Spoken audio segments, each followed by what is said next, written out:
Hello and welcome students, Gyanjyoti coaching সেন্টারের পক্ষ থেকে তোমাদের সকলকে আরো একবার স্বাগত। এর আগের দিনে কিন্তু বুদ্ধির আরেকখানা তত্ত্ব নিয়ে আলোচনা করেছিলাম এবং আজকে আবারও বুদ্ধির একটা তত্ত্ব নিয়ে আলোচনা করব, সেটা হচ্ছে গিলফোর্ডের বুদ্ধির তত্ত্ব। ঠিক আছে, এর আগের দিনের বুদ্ধি তত্ত্বে আমরা দেখেছিলাম 2 রকমের উপাদান, আজকের বুদ্ধির তত্ত্বে কিন্তু 3 রকমের উপাদান রয়েছে। বিশিষ্ট মনোবিদ যে পি গিলফোর্ডের এই যে বুদ্ধির তত্ত্ব, একে কিন্তু ত্রিমাত্রিক বুদ্ধির তত্ত্ব বলা হয়।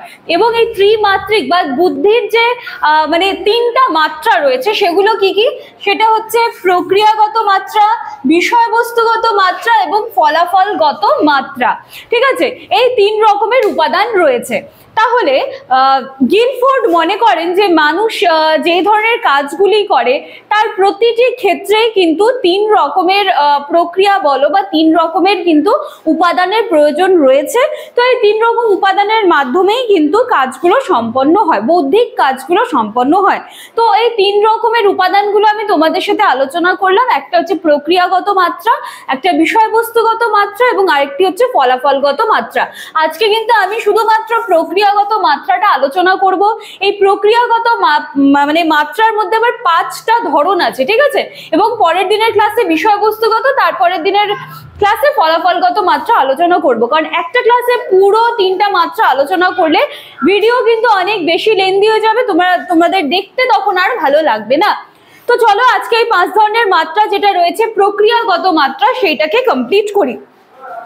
দেখো, প্রক্রিয়াগত যে মাত্রা রয়েছে সেটাকে কিন্তু বলা হচ্ছে যে সবথেকে প্রাথমিকতম উপাদান।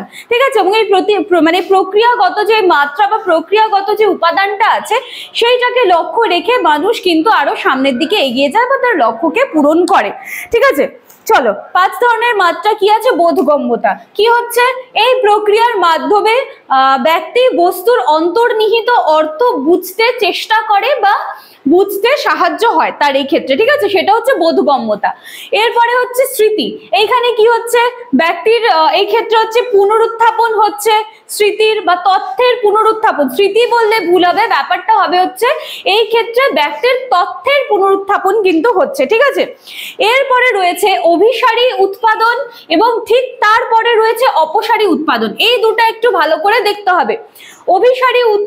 অভিসারী উৎপাদনে কি বলছে, এই প্রক্রিয়ার দ্বারা ব্যক্তি কোনো সমস্যার একটি মাত্র সমাধান খুঁজে বের করার চেষ্টা করে। কোনো সমস্যার একটি মাত্র সমাধান, নির্দিষ্ট একটি মাত্র সমাধান খুঁজে বের করার চেষ্টা করে, সেটা হচ্ছে অভিসারী উৎপাদন। এবং ঠিক তারপরে রয়েছে দেখো অপসারী উৎপাদন। এইখানে কি হচ্ছে, এখানে কোনো মানে ব্যক্তি একটি সমস্যার বহুমুখী সমাধান খুঁজে বের করার চেষ্টা করে। আমি বললাম না অভিসারী এবং অপসারী দুটো ভালো করে দেখতে হবে। অভিসারীতে আমি কি বললাম, যে সমস্যার হচ্ছে একটা নির্দিষ্ট সমাধান খোঁজার চেষ্টা করে, এবং ঠিক তার পরবর্তীতে যেটা রয়েছে অপসারী উৎপাদন, এইখানে কিন্তু ব্যক্তি কি করছে, সমস্যার বহুমুখী সমাধান খোঁজার কিন্তু চেষ্টা করছে। ঠিক আছে, আচ্ছা এরপরে রয়েছে লাস্ট 5 নাম্বার, সেটা হচ্ছে মূল্যায়ন।